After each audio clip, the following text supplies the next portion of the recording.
প্রথমে C3Pay-তে যেতে হবে, লগ ইন করতে হবে।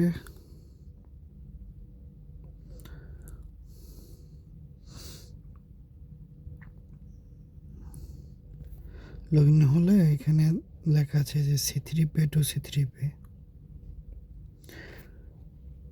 এটাই করতে হবে আর কি, ক্লিক করতে হবে। এখানে আমি যেই নাম্বার পাঠাবো ওই নাম্বারটা এই যে নিচে এন্টার ট্রান্সফার ডিটেলস, এখানে চাপ দিলে এটা লেখা আছে এন্টার ট্রান্সফার ডিটেলস, এখানে চাপ দিতে হবে। তারপর এখানে মোবাইল নাম্বারটা দিতে হবে, যে নাম্বারে টাকা পাঠাবো। এখানে জিরো থাকবে না কোনো, কোড নাম্বার সব +971, তারপরে পুরো নাম্বারটা বসাইতে হবে।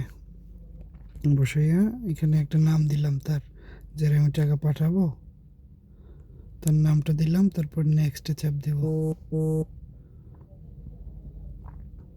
তারপর এখানে কোড আসবে, আমার সিমে যেই সিম থেকে খোলা ওই সিমে কোড আসবে, কোড আসার পরে নেক্সট দেব।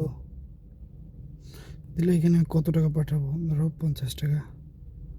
ওকে, আমার 1050 টাকা আছে, আমি 50 টাকা পাঠাবো।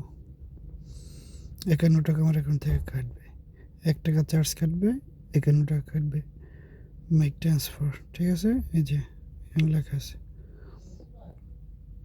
Make transfer. চলে গেছে টাকা,